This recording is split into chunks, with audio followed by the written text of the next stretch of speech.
Akan tetapi yang afdol atau yang lebih utama bagi orang yang melakukan sholat, kakinya harus telanjang. Yang paling afdol, yang paling utama atau yang paling afdol, orang sholat kakinya harus telanjang tanpa memakai alas kaki, tanpa memakai sandal dan sepatu.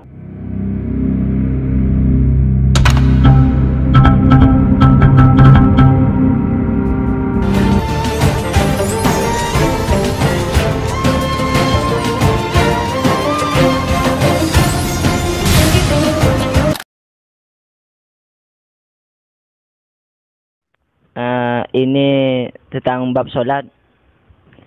Bagaimana hukumnya jika orang sholat pakai sepatu atau alas kaki, tapi di lapangan lah, istilahnya bukan di masjid, tapi di lapangan bebas.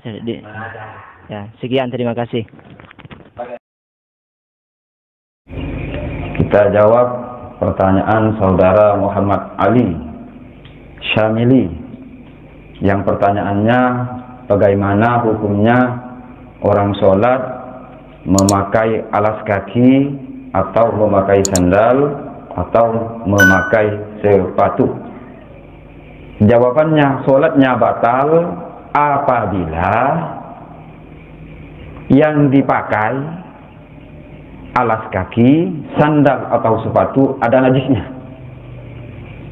Karena syaratnya sholat itu tidak boleh membawa najis. At-taharatu minal hadasi wan najisi. Syaratnya sholat harus suci daripada najis dan hadas, baik hadas kecil atau hadas besar. Kalau sandalnya ada najis, atau sepatunya ada najis, atau alas kaki seperti putih ada najisnya, maka sholatnya batal. Kemudian kalau yang dipakai alas kakinya, sandal atau sepatunya suci, gak ada najisnya, maka sholatnya sah. Sholatnya sah.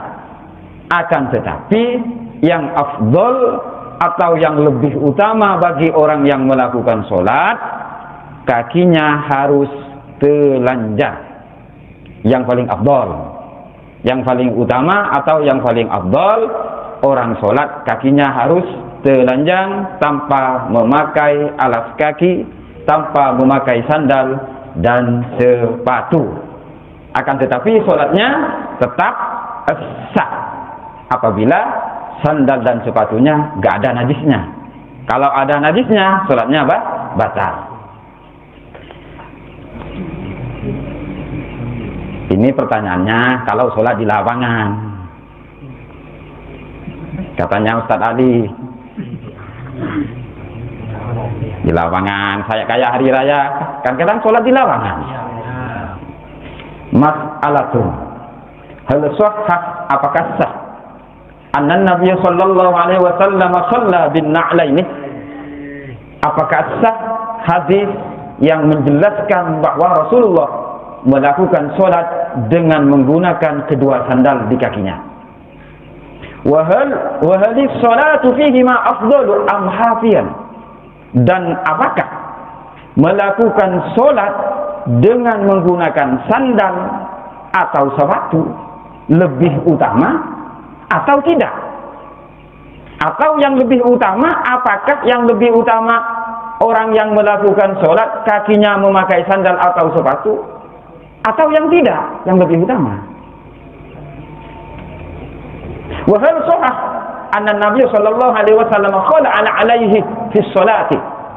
Dan apakah sah atau benar hadis yang menjelaskan bahwa Rasulullah melepas kedua sandalnya di dalam sholat? Faqala'a ashabuhu ni'alahum, lalu kemudian sahabat-sahabatnya melepas juga sandal-sandal mereka karena mereka memakai sandal. Fas'alahum an dzalika wa ankaruhu alaihim wa limadza ankaruhu. Lalu kemudian Nabi mengingkari perbuatan sahabat yang melepas sandal-sandal mereka ketika sholat. Walimaza angkar? Kenapa Rasulullah ingkar atas perbuatan sahabat yang melepas sandal-sandal mereka ketika sholat? Al-jawabu, jawabannya. Al-jawabu, jawabannya al-haditsani sahihani. Kedua hadis itu tadi adalah sahih. Kedua hadis itu sahih, yaitu yang menjelaskan bahwa Nabi sholat dengan menggunakan kedua sandal. Itu hadisnya sahih. Lalu Rasulullah melepas kedua sandalnya di dalam sholat. Itu hadisnya sahih. Pernyataan daripada Al-Imam An-Nawawi radhiyallahu anhu. Wassalatu hafiyan afdalu.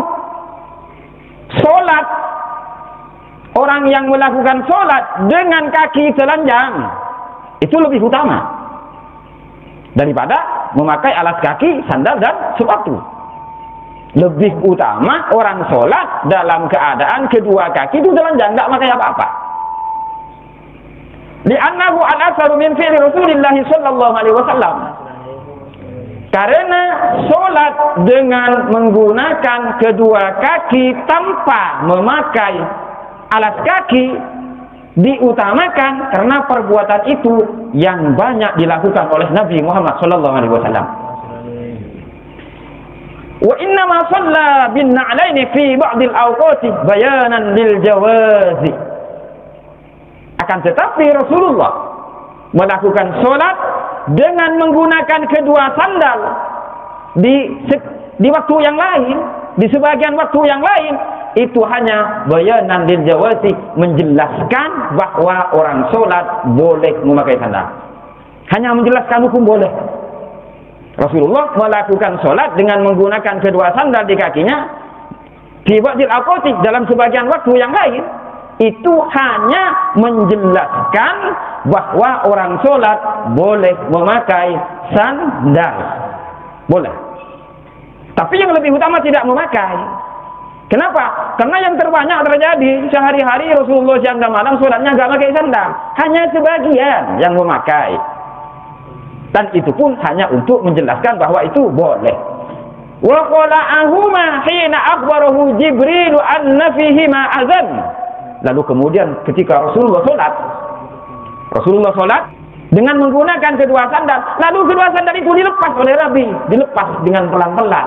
Ketika Jibril datang memberitahu kepada Nabi bahwa kedua sandalannya kotor, tapi enggak najis, kotor, kecek dan lain madura, kotor, hanya kotor saja. Lalu Rasulullah sholat dengan menggunakan kedua sandal,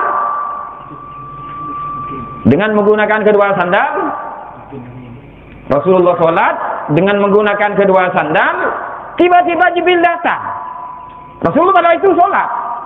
Tiba-tiba Jibril datang memberitahu kepada Nabi bahwa sandalnya kotor. Maka seketika itu Nabi melepas sandalnya pelan-pelan. Jadi kalau orang sholat melepas sandal pelan-pelan nggak batal. Ya kalau ditendang-tendangkan dia batal. Pelan, nggak batal. Pelan. Wa inna ma ankaru alaihim khul'ani alihim. Akan tetapi Rasulullah ingkar, nggak senang. Rasulullah ingkar, nggak senang terhadap perbuatan sahabat yang melepas kedua sandalnya di dalam sholat. Rasulullah ingkar, nggak senang. Sahabat melepas kedua sandal dalam sholat itu Rasulullah nggak senang, ingkar. Kenapa Rasulullah nggak senang, ingkar? Li'annahu yukrahu lil musalli ihdatsul fi'li fi sholati min ghairi hajatin. Karena di dalam sholat orang yang melakukan sholat itu dimakruhkan membuat pekerjaan, melakukan gerakan tanpa ada keperluan. Oleh karena itu Rasulullah nggak senang pada perbuatan sahabat yang melepas sandalnya. Kenapa? Karena dalam sholat dimakruhkan orang yang melakukan sholat melakukan pekerjaan atau gerakan tanpa ada keperluan. Penjelasan pengambilan dasar hukumnya Fatawal Imam An-Nawawi halaman 37. Bisa dimengerti? Bisa dipahami? Terima kasih.